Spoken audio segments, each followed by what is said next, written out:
A reading of Animism Respecting the Living World by Harvey. Part 1. From Derogatory to Critical Term. A survey of how animism and related words have been used in academic theorising about the religions, the nature of religion, the nature of the universe, and the worldviews of some indigenous peoples. An argument for leaving behind the old animism does not require the abandonment of the term itself, because a new animism is made visible in ethnographic, activist, and creative writings. 1. From primitives to persons. Theories about animism are often used to illustrate detours, false starts, and outdated prejudices in the history of scholarly interest in religions, cultures, and indigenous peoples. Sometimes these illustrations act as a warning of what happens when colonialist ideas and preconceptions cloud academic engagement with people and their lived realities. In some academic and some Christian missionizing discourses, animism labels all or most indigenous religions, often when presented as the primitive or primal substratum on which more advanced culture or religion may be constructed.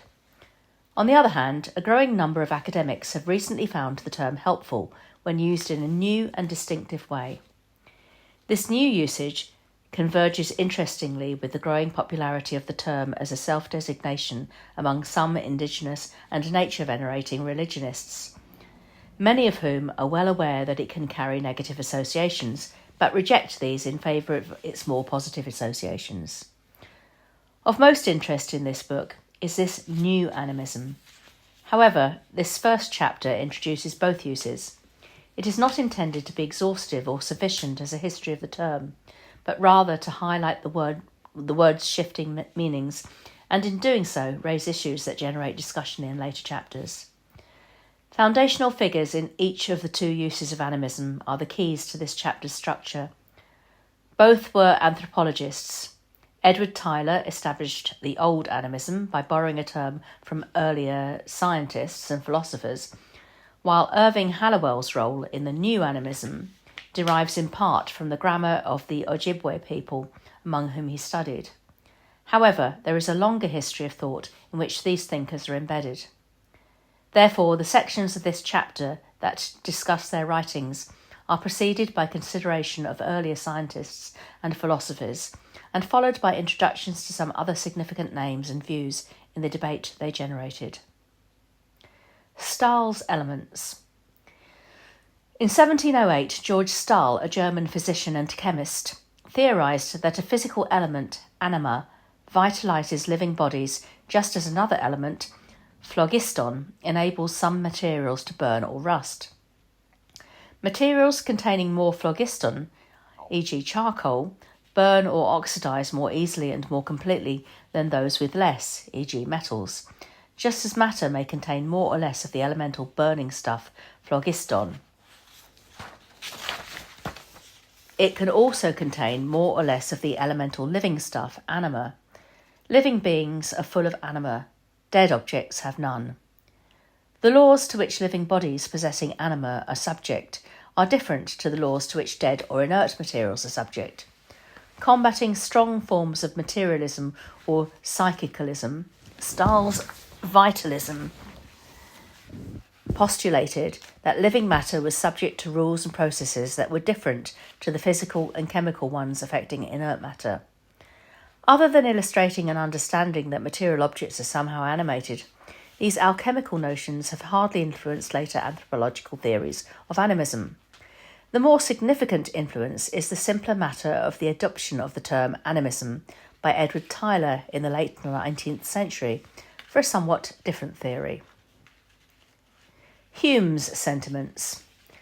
David Hume, A Natural History of Religion, published in 1757, contains a passage that eloquently expresses almost the entirety of the old animism without using the term itself. It is worth quoting at length. There is a universal tendency amongst mankind to conceive all beings like themselves, and to transfer to every object those qualities with which they are familiarly acquainted, and of which they are intimately conscious. We find human faces in the moon, armies in the clouds, and by a natural propensity, if not corrected by experience and reflection, ascribe malice and goodwill to everything that hurts or pleases us. Hence, the frequency and beauty of the prosopopoeia in poetry, where trees, mountains, and streams are personified, and the inanimate parts of nature acquire sentiment and passion. And though these poetical figures and expressions gain not on the belief, they may serve at least to prove a certain tendency in the imagination, without which they could neither be beautiful nor natural. Nor is a river god or hamadryad always taken for a mere poetical or imaginary personage, but may sometimes enter into the real creed of the ignorant vulgar. While each grove or field is represented as possessed of a particular genius or invisible power, which inhabits or protects it. Nay, philosophers cannot entirely exempt themselves from the natural frailty, but have oft ascribed to inanimate matter the horror of a vacuum, sympathies, antipathies, and other affections of human nature. The absurdity is not less, whilst we cast our eyes upwards and transferring, as is too usual, human passions and infirmities to the deity, represent him as jealous and revengeful, capricious and partial, and in short, a wicked and foolish man in every respect but his superior power and authority. No wonder, then, that mankind, being placed in such an absolute ignorance of causes, and being at the same time so anxious concerning their future fortunes, should immediately acknowledge a dependence on invisible powers possessed of sentiment and intelligence. The unknown causes which continually employ their thought, appearing always in the same aspect, are always apprehended to be of the same kind or species. Nor is it long before we ascribe to them thought and reason and passion, and sometimes even the limbs and figures of men, in order to bring them nearer to a resemblance with ourselves. In short, humans attribute to the world around them signs of human likeness. This imaginative faculty or tendency is beautiful as poetry, but as religion and philosophy, it is absurd, vulgar, and ignorant. Fraser's trees. James Fraser, 1854 to 1914, was a classicist whose voluminous writings about early religions and kinship have had considerable impact, if largely beyond academia. According to Fraser's compendium of notes about the worship of trees in the Golden Bough, to the savage, the world in general is animate, and trees and plants are no exception to the rule. He thinks that they have souls like his own, and he treats them accordingly. Animate trees are worshipped because the tree is the body of the tree spirit. In a stage of human religious evolution that develops into polytheism once the savage realises that spirits may be only temporarily inhabiting trees. The rarity of social context and data in the explanations Fraser gives in The Golden Bough, let alone his denigration of what he viewed as absurd and preposterous, vitiates his attempt to aid understanding of religions and cultures, past or present. In Ludwig Wittgenstein's summary of Fraser's view, no good reason prompted certain races of mankind to venerate the oak tree, but only the fact that they and the oak were united in a community of life, and thus that they arose together not by choice, but rather like the flea and the dog. If fleas developed aright, it would be based on the dog.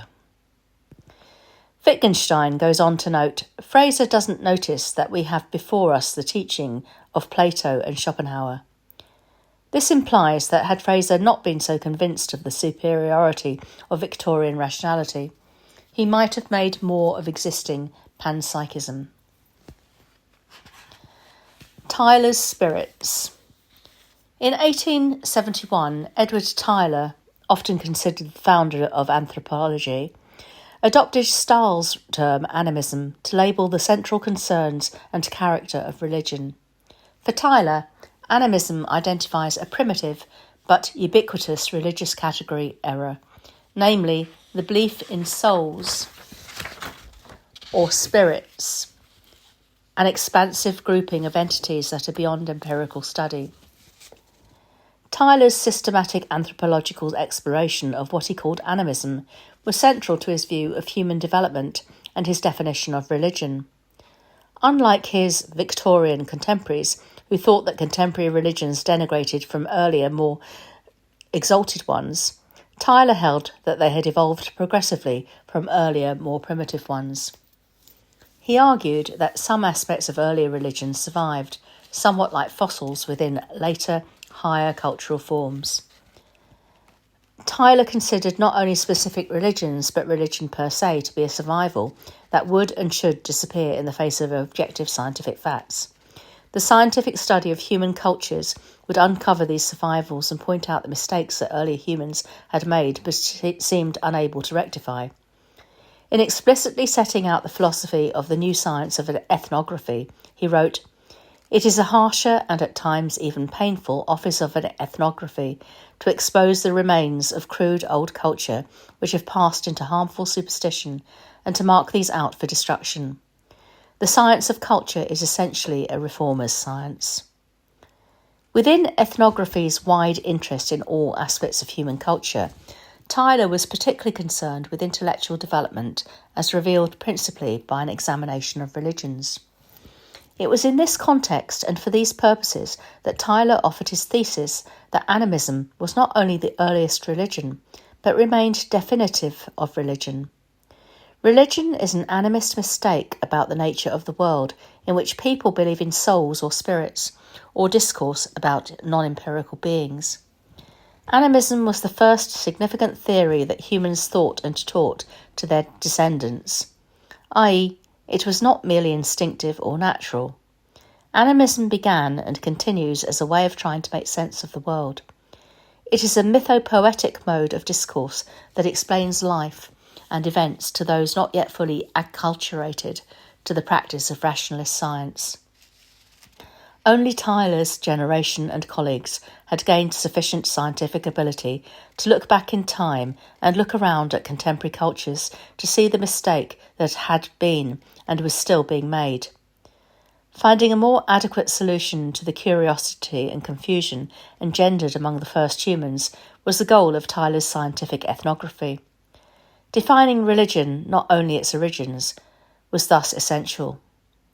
A similar project is evident in Theodor Adorno and Max Horkheimer's Dialectic of Enlightenment, which shares Tyler's interests in mythology and progress, but is far less positive about the distance between rationalist modernity and irrational animism.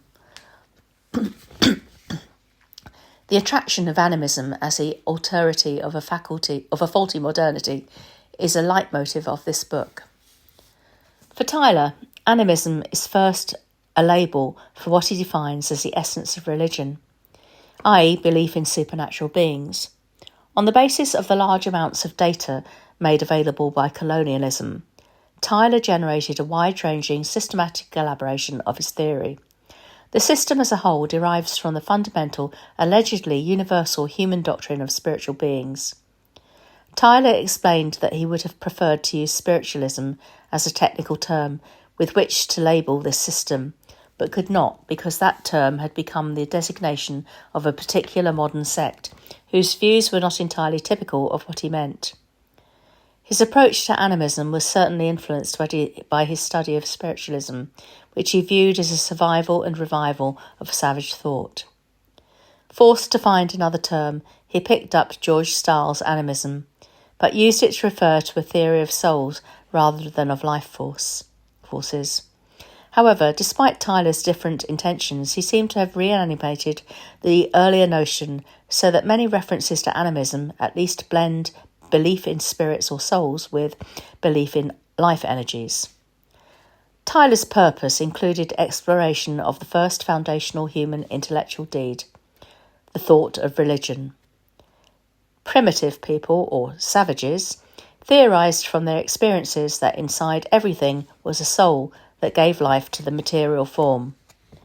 Tyler wrote, "The theory of animism divides into two great dogmas, forming parts of one consistent doctrine. First, concerning souls of individual creatures capable of continued existence after the death or destruction of the body, Second, concerning other spirits upward to the rank of powerful deities. Thus, animism in its full development includes the belief in souls and in a future state, in controlling deities and subordinate spirits, these doctrines practically resulting in some kind of active worship. Evidence of this consistent doctrine, formed at the beginning of human cultural evolution, is still found among the lower races and in survivals in the civilized nations. Tyler's scientific ethnography rejected the notion that this or any other doctrine could have been derived from the revelations of deities or spirits, freeing him to question what human beings thought they were doing in elaborating such beliefs. It also demanded of Tyler's contemporaries what they thought were doing in promulgating higher forms of the same category error in the face of enlightened scientific rationality. Tyler's introduction to his discussion of animism summarises his theory and his approach. It seems as though thinking men, as yet at a low level of culture, were deeply impressed by two groups of biological problems. In the first place, what is it that makes the difference between a living body and a dead one? What causes waking, sleep, trance, disease, death? In the second place, what are those human shapes which appear in dreams and visions? Looking at these two groups of phenomena, the ancient savage philosophers probably made their first step by the obvious inference that every man has two things belonging to him, namely a life and a phantom. These two are evidently in close connection with the body, the life as enabling it to feel and think and act, the phantom as appearing to people at a distance from it. The second step would also seem easy for savages to make, seeing how extremely difficult civilised men have found it to unmake. It is merely to combine the life and the phantom. As both belong to the body, why should they not also belong to one another and be manifestations of one and the same soul? Tyler links belief in non-empirical entities to a perceived ontological similarity between humans and non-humans. He says that animists have no sense of the absolute psychical distinction between man and beast, or between humanity and plants or even objects. These notions are attributed not only to primitive animists, but also to some extent to those civilised theologians who think animals will go to heaven. Tyler does not decry this as illogical, but faults it as a rational system built on inadequate observation. Animism does not arise from objective scientific observation, but relies too heavily on the senses supported by dreams and visions. He who recollects when there was still personality to him in posts and sticks, chairs and toys, may well understand how the infant philosophy of mankind could extend the notion of vitality to what modern science only recognises as lifeless things. Everyone who has seen visions while lightheaded in fever, everyone who has ever dreamt a dream, has seen the phantoms of objects as well as of persons. Within the context of the widespread human predilection for projecting human likeness onto our environment, childish days account for the attribution of life to inanimate objects, and hallucinatory dreams and fever account for the idea that living beings have souls. Tyler concludes his first volume by succinctly defining soul as an animating, separable, surviving entity, the vehicle of individual personal existence, and the theory of soul as that which divides animism from materialism. Having introduced the theory of animism in this way, Tyler's second volume surveys the divergent forms taken by animism among particular groups about whom he had any information. Given the self-evident ubiquity with which humanity encounters the issues Tyler identifies, e.g. death and dreams, he is careful to note the rationality of the hypotheses of the animism. Unfortunately, this rationality is vitiated because it is rooted in inadequate, unscientific observation. However, only civilised people who ought to base their philosophy in science are culpable for continuing to assert the veracity of animism, belief in spiritual beings in the modern world.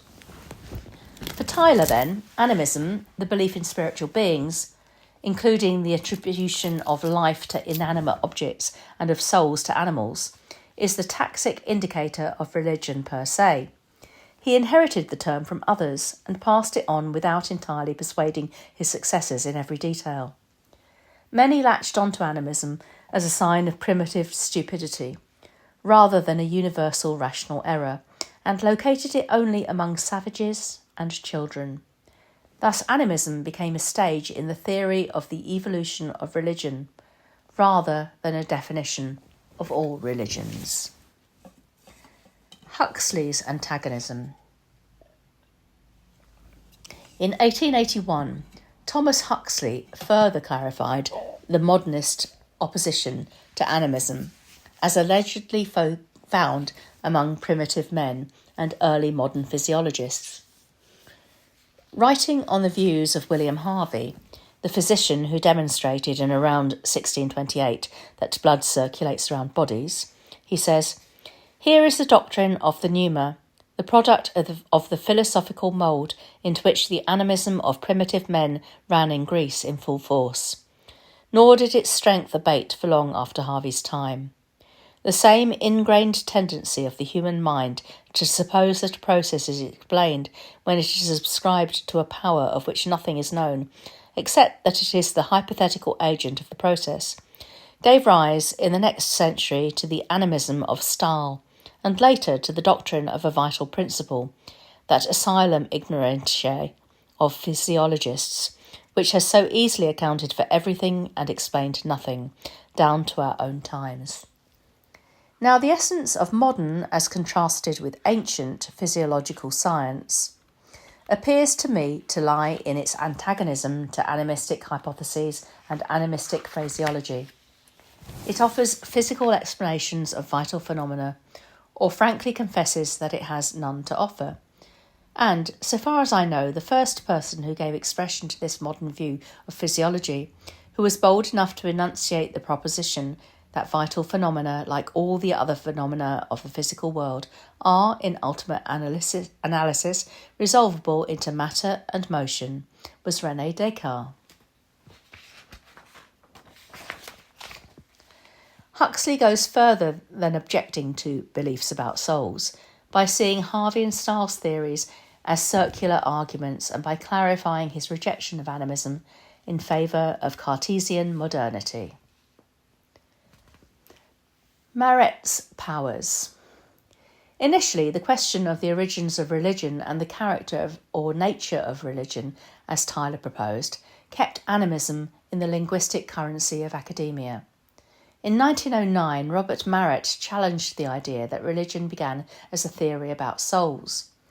Spiritual beings, which usually seem to mean non-empirical or illusory fantasies, may be central to some religions, but Maret was not satisfied that this was the first religious theory. He argued that belief in impersonal forces preceded belief in personal beings or spirits. Like Tyler and Fraser, Maret considered such ancient beliefs to have survived among particular indigenous peoples. Relying on the writers of Robert Codrington, a Christian missionary ethnographer in Melanesia, Maret elaborated a theory of positive and negative impersonal powers, or forces, for which he borrowed the Polynesian terms mana and taboo respectively. Even if this were not a misunderstanding and mystification of mana and taboo, rooted in Western rather than indigenous understandings, in which these are social rather than mystical terms, it is unconvincing as an explanation of the origin of religion.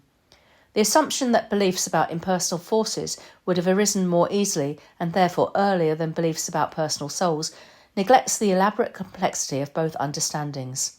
Further, Tyler, who was attempting to do more than explain the origins of religion, asserted that animism said something about all religion and religion itself. Freud's projections. According to Sigmund Freud, animism came to man naturally and as a matter of course. He knew what things were like in the world, namely, just as he felt himself to be. Not surprisingly, the fit between this alleged animist confusion of human and internal subjectivity with external objects and Freud's larger psychoanalytic theories about projection is a close one. Freud is even happy to be reductionist in seeing spirits and demons as only projections of man's own emotional impulses. That is, man turns his cathexes, something like obsessions, into persons. He peoples the world with them and meets his internal processes again outside himself. But projection is not only a defensive move by which people become persuaded that destructive wishes towards family and friends come from outside. Projection also occurs where there is no conflict, helping man to make the world as he would like it to be, i.e. as he felt himself to be. Nonetheless, it is enmeshed with the ego's reality principle, which strives for what is useful and guards itself against damage, by exerting control and unconsciously at first representing relationships as rationally ordered. Freud's animism, therefore, is part of a broader theory of human psychology and being in the world. Durkheim's totems. The founder of French anthropology and sociology, Émile Durkheim, proposed that religion did not originate in animism, as understood by Tylor, or in naturism, e.g. Max Muller's Awe at the Extraordinary Power of Nature, but in totemism. He dismissed existing theories of animism and naturism as inadequate explanations for the origins of religion, because the facts to which they supposedly respond are too ordinary to generate something as extraordinary as religion. He proposed that the priority of social facts over individuals' embodied experience gave rise to the notion of systematic kinship and other rational identities. Totemism is central to this contextualizing and pervasive rationality. Individuals consider themselves related not only to their blood kin, perhaps now this should read genetic kin, but also to a wider clan identified with a particular symbolic animal, a totem. The abstracted society becomes manifest in the concrete encounter with clan-related totemic animals and humans. Specific rules are made concrete, for example. Do not marry within the clan. Do not eat the totem. According to Durkheim, while this arises rationally from social facts, clan systems, it mistakenly attributes reality to the totem. He considers it clear that since there could be no physical kinship between totemic animals and humans, totemism is rational but mistaken. Tensions between individuality and society, in part at least arising from a nature-culture dualism, are resolved in favour of a corporate identity rooted in mystical links but expressed in concrete rules and actions. Totemism reifies dualism, which Durkheim considers universally and essentially human, viewing the self as body totemic parts rather than body-mind in the modernist view. Not surprisingly, the theory of totemism has also been challenged. Claude Lévi-Strauss insisted that indigenous thinking about animals is precisely that, thinking, arguing that previous approaches mistakenly systemise facets of society that are in fact discrete except in the prejudiced minds of Europeans. He concluded that we can understand too that natural species are chosen as totems not because they're good to eat, but because they're good to think. Once again, it seems that Western academics have projected their own ideas of truth, or, more often, falsehood, onto indigenous peoples. However, rather than dismissing totemism's contribution to thinking about religion and human relationships, it is possible to conclude that Lévi-Strauss has overstated his case. In fact, as Chris Knight says, totemism is about enacting kinship, concretely and precisely in sexual and dietary engagements and etiquette. Totemism is, therefore, embedded in animism as an aspect of sociality. Chapter 11 follows Debbie Rose in revisiting totemism from a starting point that is respectful of the understanding that human persons do, in fact, relate in various ways with other than human persons, and that totemic relationships connect people, human and other than human, to their ecosystems in non-random relations of mutual care. Mouse's gift. An elaboration of the idea that indigenous peoples tap mystic powers can be found in an influential work on gift-giving and exchange by the French ethnographer and nephew of Durkheim, Marcel Mauss. Mauss makes it clear that reciprocation is vital to social interactions everywhere. It generates both equity and inequality as people give or withhold gifts to others. Particular societies exchange in particular ways, and in doing so create and maintain relationships. At the same time, exchange also restricts, prevents, or ends other relationships.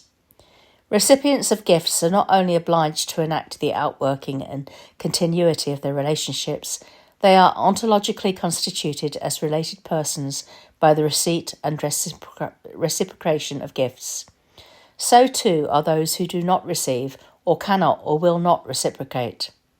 In fact, Mauss argues that gift objects themselves are, in some degree, souls, and gift exchangers operate as things in these interactions.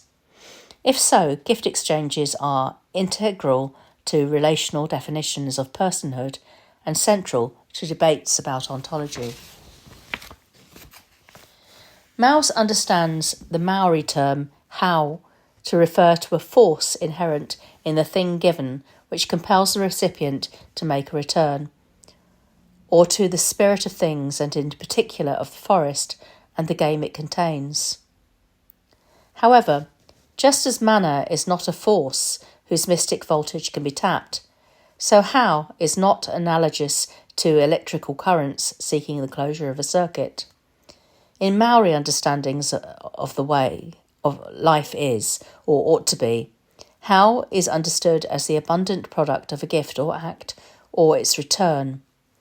As Tamati Ranipiri carefully attempted to explain to Elston Best, how implicates humans in reciprocal exchanges because morale and social requirements derive from the abundant or excess product of that which is received. Maori return some caught birds to the forest, or wood chippings, perhaps resulting from carving house pillars, to the ground, because while gifts themselves are meant to be beneficial, it is immoral or antisocial to benefit from the extra product, how, yielded by gifts. Abundance accruing from a gift may be returned to its donors or removed from these processes of circulation, perhaps by destruction or gifting beyond human accessibility. Returning abundance or removing it from circulation indicates respect and decency and thereby further enhances relationships. Thus, how does not indicate animistic beliefs by imputing a force or soul to objects and thereby confusing them for subjects. There is a force here, but it is a social power, not a mystification of life. What distinguishes Maori, who act with reference to the notion of how, from the European traders who act with reference to notions of capital and commodities, is a different understanding of social, not mystical power, dynamics or force. How is an economic term that has been mistaken for a religious one by Mauss. Nonetheless, there is animism in the system. People reciprocate gifts given by other people and thereby demonstrate that they are indeed related people.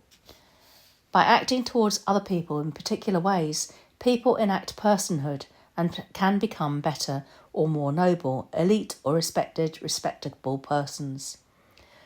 They are people because they give and receive gifts. Persons act and therefore produce projects, and the exchange of produce reveals that people are acting towards one another. The return of abundant produce to the gift giver signifies respect, enacts reciprocity, and furthers sociality. What is significant in all of these social processes is not a quest for a motivating force or animating soul, but the fact that gifts are given and received not only by humans, but also by trees, forests, rivers, seas, and all other living persons, communities, and or domains. That is, mouses, things which are in some degree souls, actually act as persons by giving. For example, a forest might give birds to hunters, and trees might give their wood to lumberjacks. Thus it becomes clear that these matters only appear contradictory to those insistent on Western definitions of personhood. In short, Howe fits Mouse's gift theory much better when it is understood not as a mystical force, but as a social one, and this can only be so if the category of persons is understood to apply not only to humans.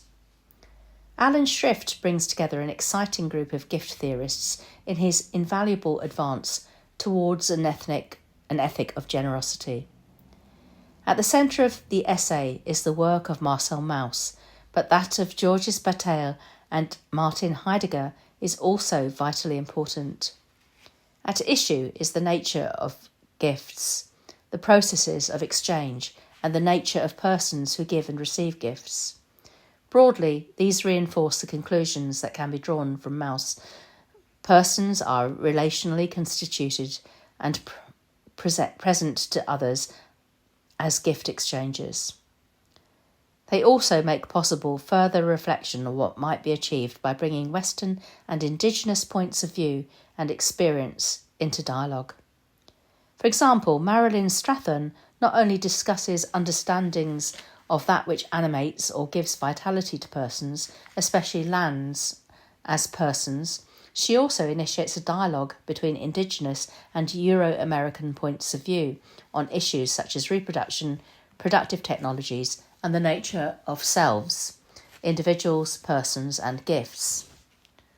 The near ubiquity of evocations of respectful reciprocity in Indigenous discourses make these academic discussions all the more resonant as challenges to finding better ways to live as humans, even in academia. Piaget's development. The writings of Jean Piaget, among the best-known theorists of childhood development, purportedly demonstrate that all children are naturally animistic until they develop more advanced, rational and correct understandings of the world around them. They naturally think that a naughty chair hurt me, and take some time to distinguish between accidents and intentional acts. Concomitantly, in their animist stage, children only inadequately distinguish between inert objects and subjects with agency. Piaget's theory has been challenged and or tested in relation to particular peoples with considerably varying results. Margaret Mead argued that drawings done by children in the Pacific island of Manus showed no signs of the animism that is alleged to be natural in the West. Instead, they had to learn animism as they grew older. However, it is not hard to conclude that childhood animism is A, inculcated by comforting adults, and B, is quite different to the animism of those adults among whom it is considered and practiced. Guthrie's anthropomorphism. Stuart Guthrie goes further than Piaget in seeing animism as natural, not only among humans but also in other species. As in Piaget's theory, he argues that animism is a natural force of projection. He prefers the term attribution and sees it as something like a predisposition rather than a conscious act.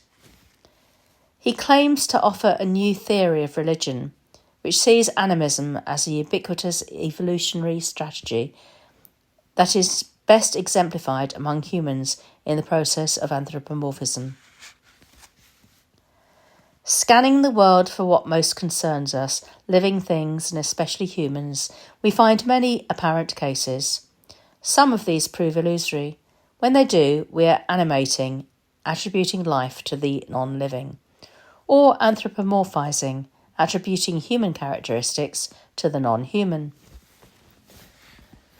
It is important for Guthrie to distinguish the attribution of life from the attribution of human likeness, but the latter is a subset or more specific version of the former. He provides examples of both. We animate but do not anthropomorphise, for example, if we say that an automobile purrs like a kitten, and anthropomorphise but do not animate if we speak to our pet turtle. Guthrie argues that anthropomorphism is a mechanism helpful to survival. If we mistakenly imagine a living person, especially a fierce one, lurking in the shadows, we will be prepared, i.e. able to run or fight, should we discover that we really are threatened by an enemy. If we do not anthropomorphise, we diminish our chances of survival. Animism is an even more universal technique. Frogs leap into water when they perceive large moving things. Animism, then, results from a simple form of game theory employed by animals ranging at least from frogs to people. The best bets are the highest, because those have the highest payoffs and the lowest risks. It is best to bet that something is alive and hostile than to bet that it is not or to ignore it altogether. Guthrie says that his claim that animism results from a perceptual strategy, namely that when in doubt whether something is alive, assume that it is, draws on three linked observations. Perception is interpretation, interpretation aims at significance, and significance generally corresponds to the degree of organisation perceived. He concludes, anthropomorphism by definition is mistaken, but is also reasonable and inevitable. Choosing among interpretations of the world, we remain condemned to meaning, and the greatest meaning has a human face. Occasionally, our interpretations assign too little meaning, and we fail to see some real face confronting us. More often, our interpretations assign too much, and we see a face where none is. Pursuing an uncertain course between too little meaning and too much, we chronically veer, mistaken but safe, towards too much. Martin Stringer criticises Guthrie for using Tyler's term animism for a quite different theory, as if this were not explicit in Guthrie's discussion. For example, Guthrie is not interested in non-empirical entities, but the attribution of life or human characteristics onto objects or non-human beings of a decidedly empirical kind. Kittens, for example. Nurit Bird David offers the more damaging critique that this is all ingeniously simple but weak in its own terms. She agrees that Guthrie might explain why an immediate response to a shadow provokes a universal response among living beings, but says he fails to prove any more than this. His thesis cannot demonstrate why animism lasts longer than flight from shadows. Guthrie knows that frogs recognise mistaken attribution of life, but imputes less sense to humans. Guthrie's version of the old animism, distinct though it is from Tyler's, fails to demonstrate why a survival mechanism should become and remain significant as a centrepiece of many religious cultures. Guthrie does little more than represent Hume's assertions in more contemporary language. Reconfigured as a thesis about ubiquitous attempts to avoid danger, Guthrie's work might offer a small supporting argument to the new animism. Perhaps what he demonstrates is that humans are like frogs and other animals, at least in that all of them might try to evade potentially hostile aggressors that often prove to be mere shadows. If so, definitions of personhood might involve avoidance of danger as well as the knowledge that danger is commonplace in a living world. To be a person is to want to continue living. To be human or frog is to want to continue particular human or frog kinds of life and personhood. The tendency to anthropomorphise is not definitive if such tendencies are a recognition of personhood. Later chapters will show that animists decide on the presence of or absence of life or personhood on more evidence than fear or hostility or likeness to themselves. The new animism is less about attributing life and or human likeness than it is about seeking better forms of personhood in relationships. The following note about panpsychism prefaces discussion of Hallowell's contribution to the debate. Philosophers' panpsychism. Despite the invective of Hume, Huxley and others, the notion that matter is in some way conscious has a long and noble history. Christian de Quincey defines panpsychism as a cosmological and ontological theory that proposes all objective bodies or objects in the universe, including those we usually classify as inanimate, possess an interior subjective reality. They are also subjects. In other words, there is something it feels like from within to be a body of any kind. He expands on this and introduces some of the many philosophies in his panpsychist lineage, before elaborating his own argument that consciousness goes all the way down in all forms of matter. The argument itself is discussed later, and the lineage list is too extensive to repeat here. However, 2 points become obvious in the argument and the list. One, it looks increasingly as if modernity is in a tiny minority in its particular answer to the question of the relationship between matter and consciousness. 2, the terms animism and panpsychism typically occur in discrete debates about religious cultures and science respectively, except when someone wishes to denigrate panpsychism as mere or primitive animism. This is an effective dismissal only because of the still pervasive disparagement not only of Indigenous people and children, but also of subjectivity, experience, emotion and embodiment. Self-evidently, it also reiterates modernist distinctions between science and other allegedly less rational discourses. From a position respectful of animism, all this might encourage efforts to reintegrate fully sensual embodiment into the practice of philosophy, consciousness studies and other sciences. A further complexity is added on noting that just as there are broadly 2 theories about animism, panpsychism also has a twin. In fact, the 2 sets of theories may parallel each other. The label Holozoism focuses attention on the question of recognising life in matter. Panpsychism is a recognition of mind, experience, sentience or consciousness in matter. The former is therefore somewhat like the old animism, the latter somewhat like the new. Hallowell's other than human persons. Consideration of the new animism necessarily begins with what Irving Hallowell learnt from dialogue with Ojibwe hosts in southern central Canada in the early to mid-20th century. According to the Ojibwe, the world is full of people, only some of whom are human.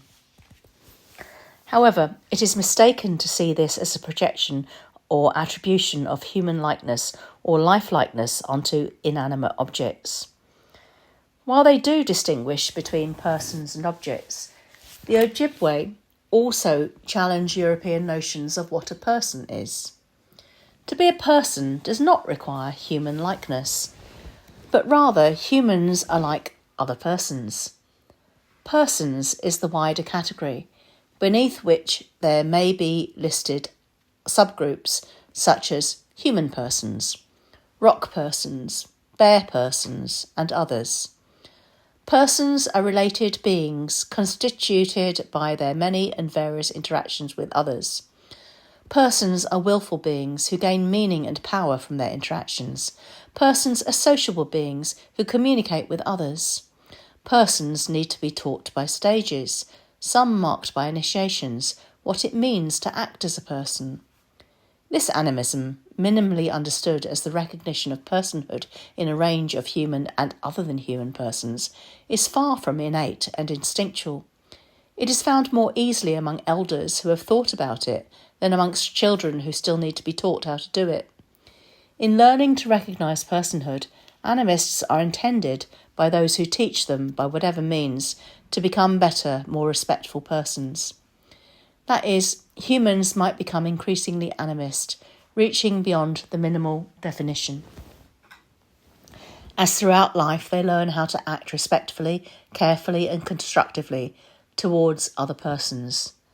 Hallowell explicitly counters prevalent Western species-specific definitions of person as a key part of his argument for a world-view approach to the study of cultures.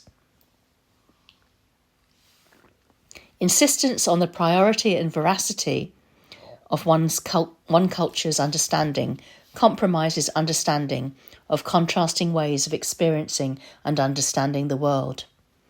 In this case, the definitive priority given to humanity in modernist notions of personhood, like that too frequently given to male humans, ought to be the subject of dialogue with those whose discourses arise from different experiences and understandings. What is taken for granted and seems self-evident may be seen in a new light in relation to other worldviews, but it should not be taken as a secure position from which to interpret the other's culture. Hallowell illustrates his worldview approach with reference to the category grandfathers. Among the Ojibwe, this is a kinship term for a particular group of persons, including the parents of a child's parents and other respective older persons, not all of whom are human. It is an honorific applicable to people worthy of respect.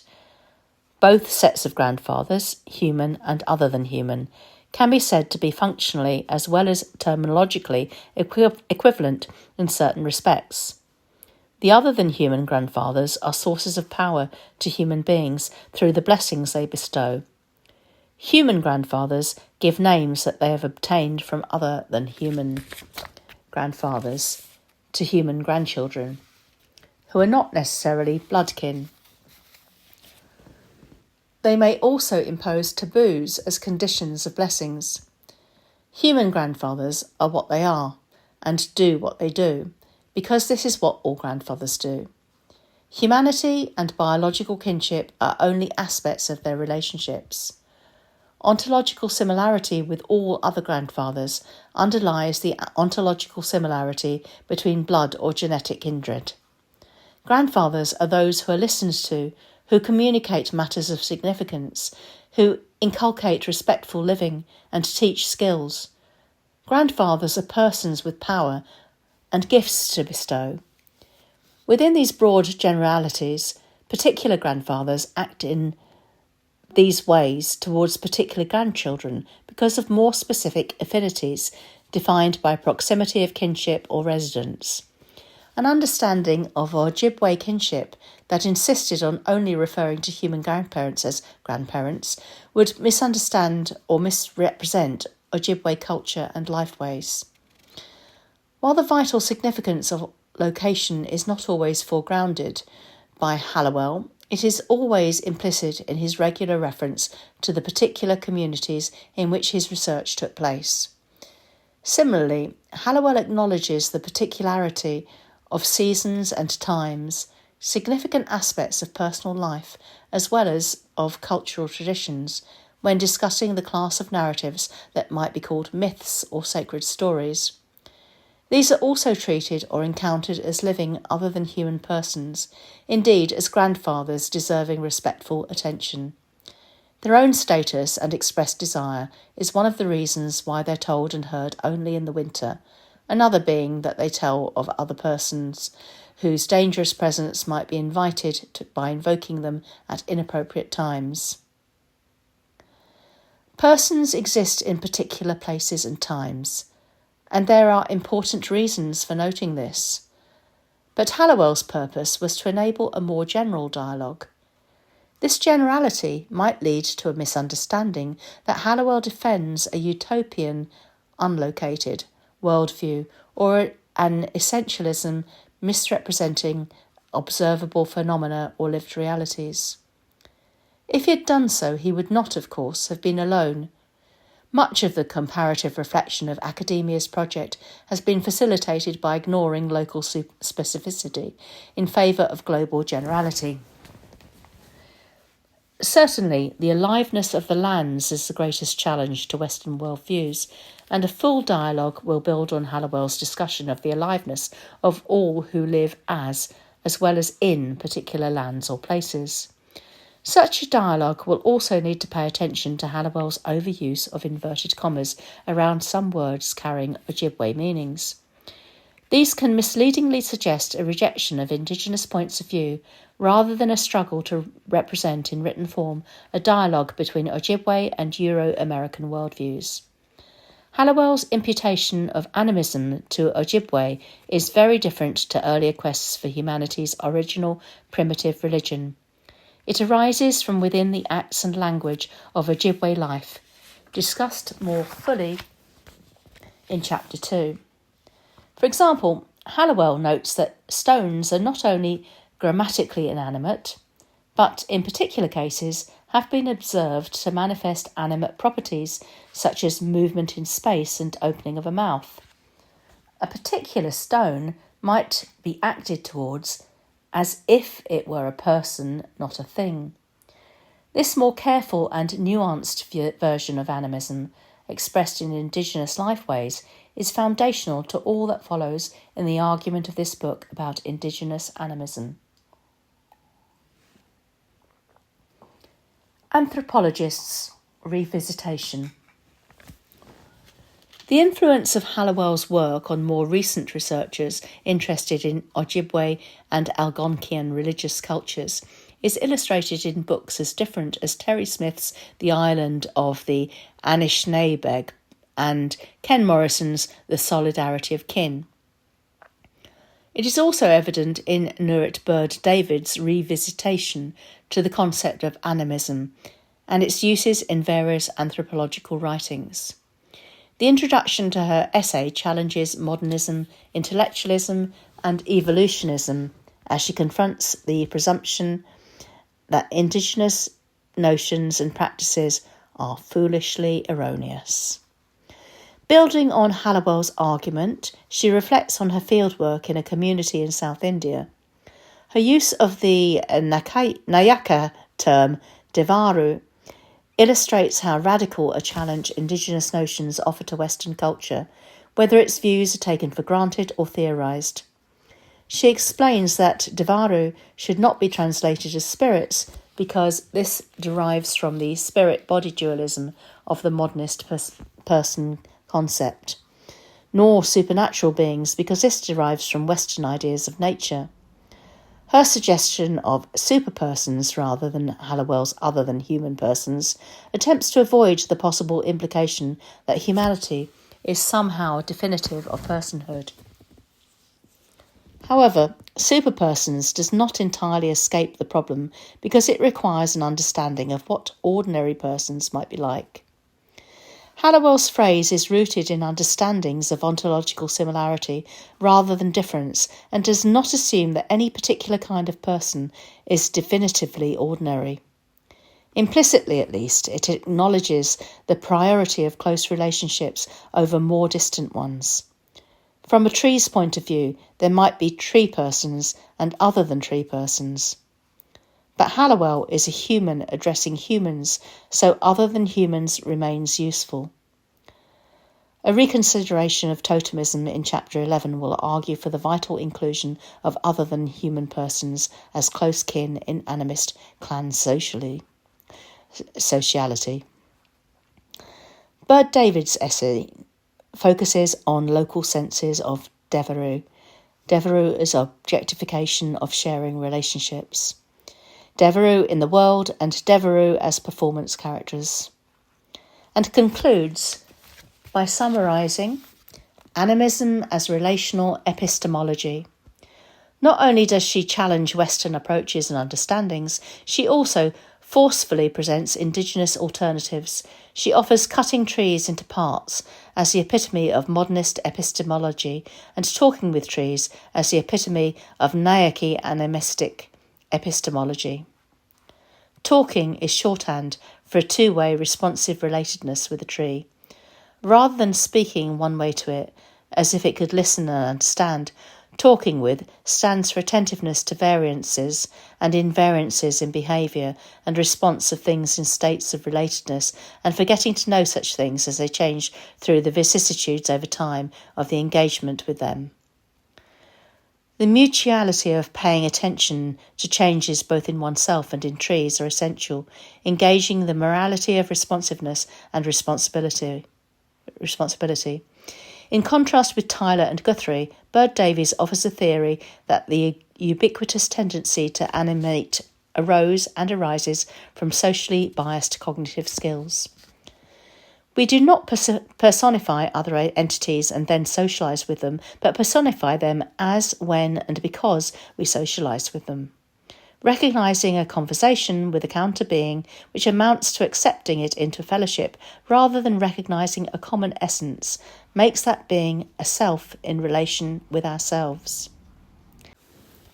There is more that deserves attention in this article, especially as it invaluably raises intriguing questions for further study.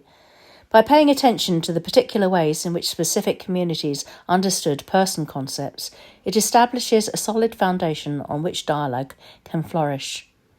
Such a dialogue begins immediately in 7 comments that follow Bird Davies' article, offering varying degrees of criticism or support for her argument.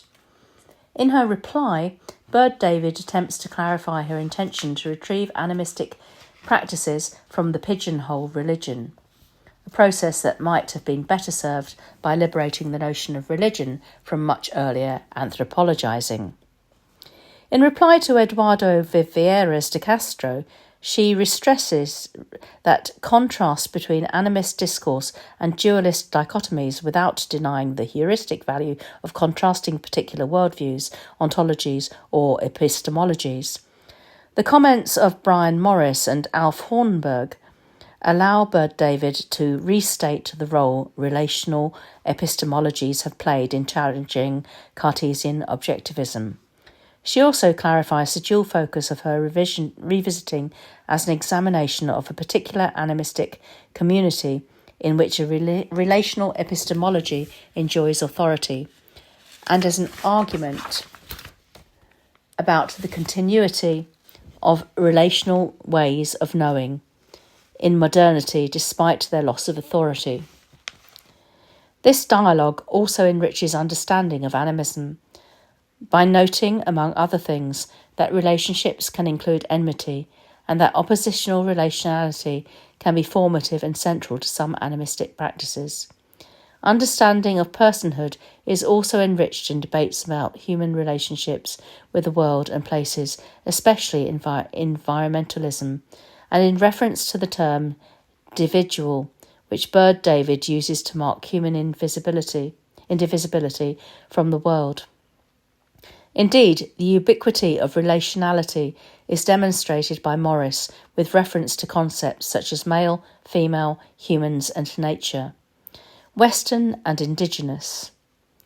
Other issues are raised, many picked up in later chapters of this book, but it may be useful to conclude this summary of Bird Davies' important article and its discussion in the same way that she does, i.e. by citing Tim Ingold's theory that human beings everywhere perceive that environments in the responsive mode not because of innate cognitive predisposition, but because to perceive at all, they must already be situated in a world and committed to the relationships this entails. Bird Davies' respondents have also contributed important books and articles to the ongoing debate that revisits and revitalises animism as a critical term in various academic disciplines. This is especially so thus far in relation to indigenous cultures in Amazonia and neighbouring regions of South America and in North Asia. Much of this discussion is in relation to shamans and cannibals, both groups engaged by the problems of perspective and engaging in the careful transformation of bodies and societies, and will be considered in various places throughout this book. Kohak's trees. Personalism is another near synonym of animism that has been of significance both in philosophical debate and in ethnographies inspired by Halliwell. Terry Smith, for example, notes that Halliwell referred to the Ojibwe worldview as personalistic because it is a more inclusive than any Western form of personalism. Rather than introduce the various forms of personalism to which Halliwell may have been referring, this section is interested in a form of which Halliwell may have approved. The following extensive quotation illustrates Erezim Kohak's contribution to a rich and respectful engagement between humans and all beings.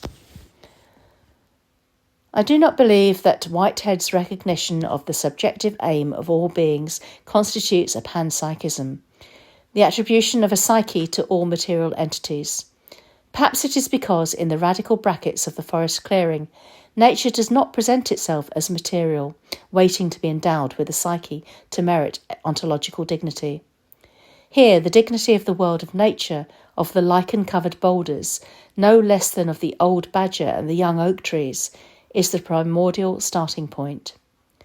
It is not contingent on the attribution of any set of traits, nor is the overwhelming sense of the clearing as a society of persons, as structured by personal relations, a function of any alleged personality traits of boulders and trees.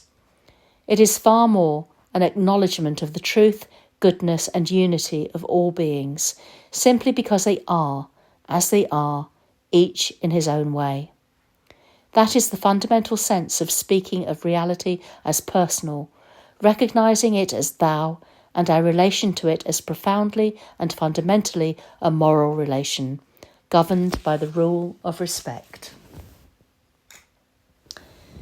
Clearly, Kohak is unwilling to accept the even more radical notion that the boulders, trees and badgers are actually personal in the stronger sense of possessing personality traits.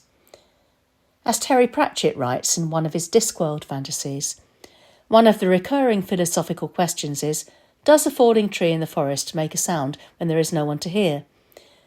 Which says something about the nature of philosophers, because there is always someone in a forest.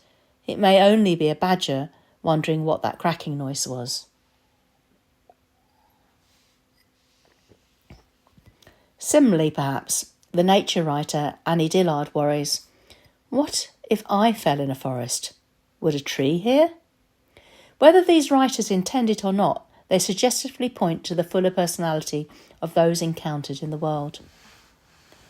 Elsewhere, Kohak argues that a philosopher and a tree can converse, neither exchanging information nor decorating a putative harsh reality with poetic gingerbread, but communicating respect and exploring a manner of speaking which would be true to the task of sustainable dwelling at peace for humans and the world alike, a manner of speaking that would be true in the non-descriptive sense of being good.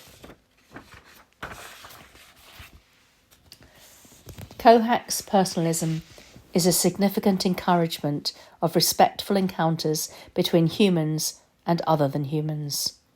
A fuller dialogue with animist discourse would further open the possibility, at the very least in speech acts, that life and personhood may not be solely human traits.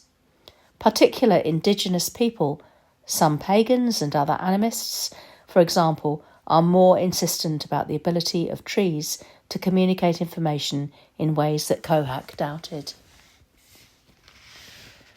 Goodall's chimpanzees. While ethnographers have been engaging with cultures that perceive the world differently from modernity, ethnologists have been discovering culture among animals. Later chapters will discuss the implications of this work for both an understanding of animism and an enrichment of contemporary debates. However, this introductory overview of the academic debates that may be brought into dialogue with animism needs to note the exemplary and exciting work of Jane Goodall and her colleagues studying chimpanzees, of Mark Beckhoff and others debating animal cognition, and of a host of other scholars learning to respect the communicative abilities of many different species. These support animist understandings that humans are far from alone in possessing or performing culture, or in evolving a variety of cultures, or in our communicative and cognitive abilities. Similar conclusions may be drawn from more everyday communication with animals, illustrated powerfully in Derek Jensen's work. Animist, popular and alternative relationships with cultural animals might suggest protocols and processes by which a richer, more respectful communication between animals and those humans engaged in research with, or on or about them might now develop. Whether animists have anything to learn from cognitive scientists and ethologists is debatable, but perhaps they might benefit from the dialogue by being partners in an enterprise that promises to enhance life for all concerned. It is possible that the kind of discipline and continuous testing of hypotheses that science inculcates will enhance the careful testing of perception commonplace among animists. Doubtless animal persons have much to gain from an increase in respect shown towards them. Garuba's literature. Having noted that ethnographers, ethologists, philosophers, scientists and scholars of religion are interested in questions related to animism, it is also important to acknowledge the interest of scholars of literature. While it would be possible to devote extensive discussion to the use of animism in West Africa to refer to traditional African religions, this section makes use of Harry Garuba's essay discussing animist realism in Africa and other literatures. Not only is this critically incisive and important in its own right, but also it introduces some of the rich and exciting books and poems that result from animist worldviews. Garuba notes that writers from Africa, Latin America and India constitute the most visible group that has taken advantage of the possibilities of narrative representation inherent in the animist conception of the world. He says that an episode in Gabriel Garcia Marquez's 100 Years of Solitude provides perhaps the simplest and most effective statement of the core idea of animist beliefs. This is the moment when the gypsy artist Melquiades drags 2 metal ingots from house to house, attracting all kinds of metallic objects to follow him. "Things have a life of their own," the gypsy proclaimed with a harsh accent. "It's simply a matter of waking up their souls." It would be easy to dismiss this as a projection of personhood onto inanimate objects by someone ignorant of magnetism. However, the novel is more playful, allowing this as a possibility, but destabilising any hoped-for certainty. Garuba cites his colleague Brenda Cooper. African writers very often adhere to this animism, incorporate spirits, ancestors and talking animals in stories, both adapted folk tales and newly invented yarns, in order to express their passions, their aesthetics and their politics. This too could resonate with Freud's allegations about the ease with which people project their own likeness in order to make the world as they would like it to be. However, in contrast to the over-theorised magical realism, Garuba coins the term animist realism as a much more encompassing concept to enable a richer engagement with a genre that accords a physical, often animate material aspect to what others may consider an abstract idea. He illustrates his argument with reference not only to the fantastic, but also to the entanglement of such imaginative flourishes in some of the most socially committed literatures in the world. He considers, for example, works by Chinua Achebe, Nia Osundare, Toni Morrison and Wole Soyinka, and brings to bear post-colonial, subaltern, post-Orientalist and other critical points of view, such as those of Atu Quaison, Dipesh Chakrabarti, Gyan Prakash and Patrick Chebel and Jean-Pascal Dalloz.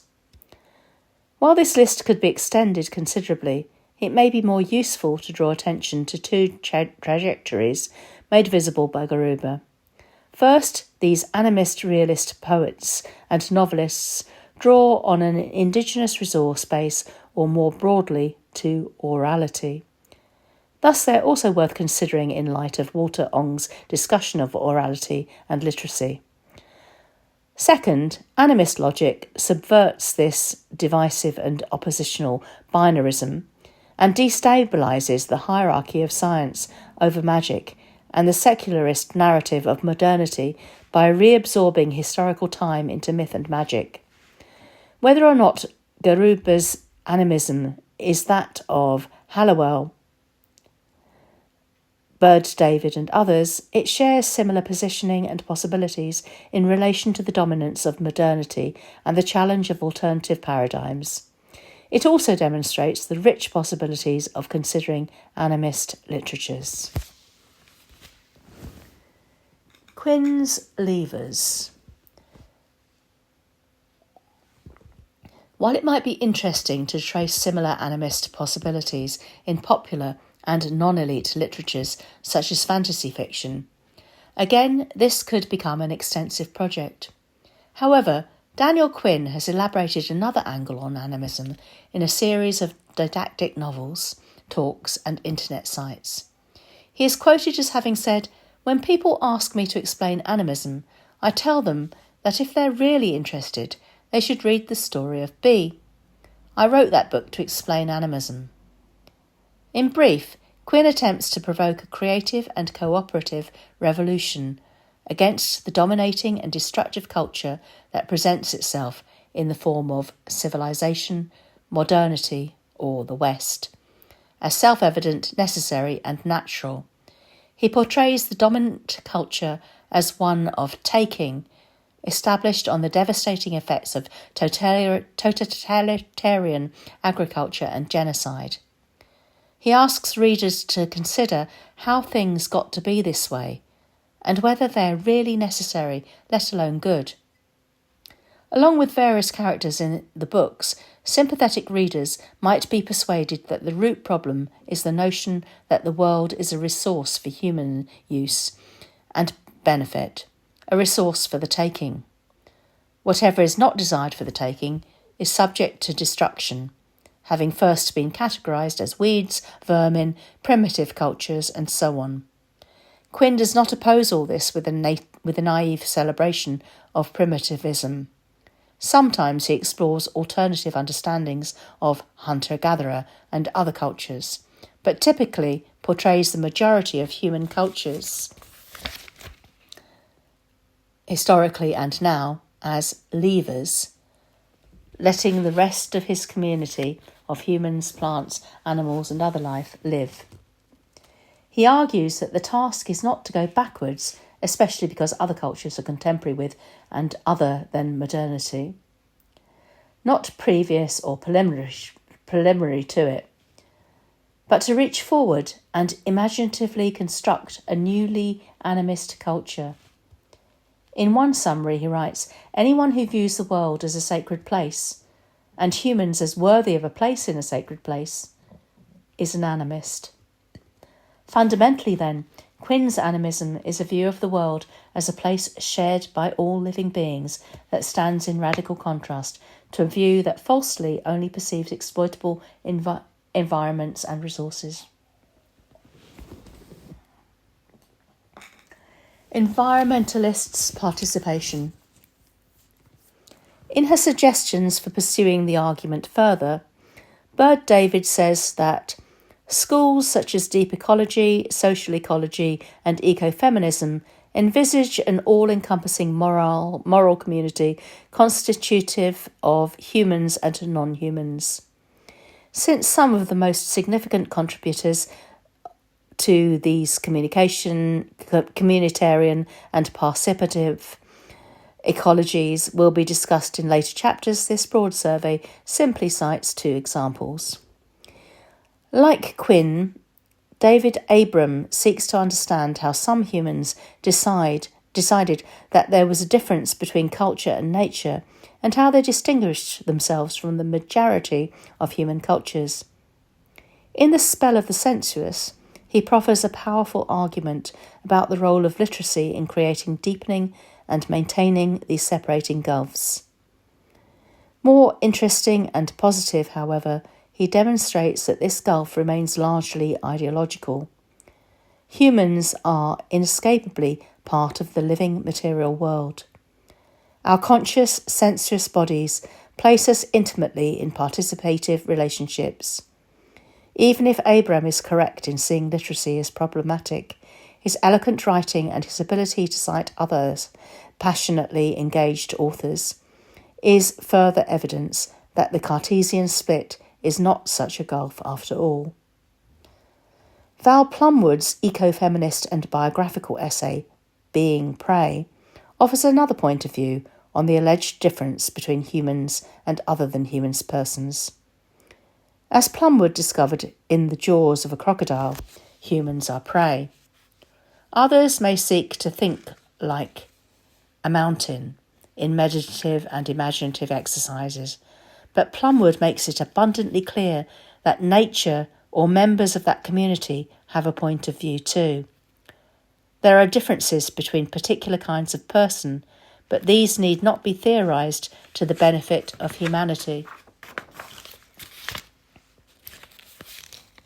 The recognition of personhood and of human participation in an all-encompassing moral community need not be a cosy, romantic vision of peaceful cooperation and unity.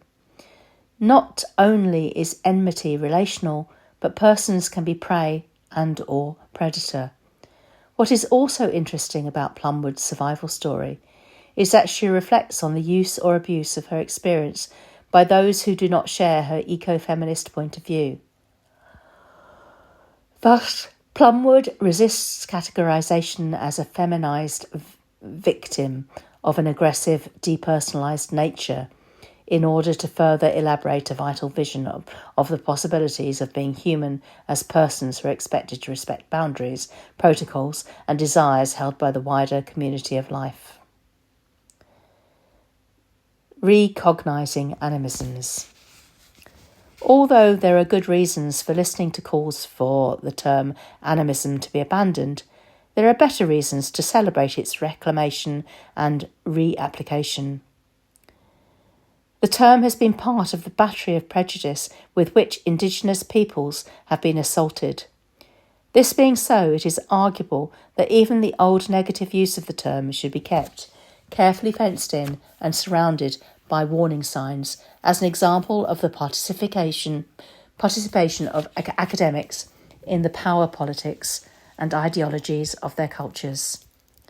Finding good and bad in the term, Alan Campbell says, "In one way it's a most appropriate word, since it includes connotations of air, of breath, of life.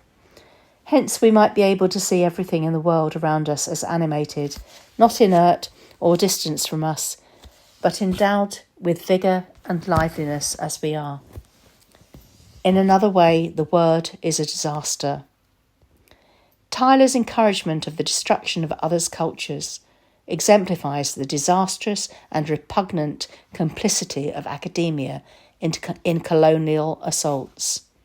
Happily, the practice of ethnology has changed considerably, and this allows introductory courses in several disciplines to use the history of theorising animism to illustrate how not to do it.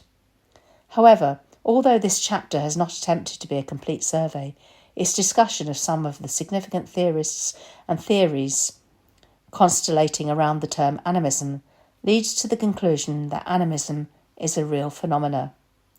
More to the point, animism is worth considering further, and thus and this introduction has touched on some of the topics that will be of significance in later chapters.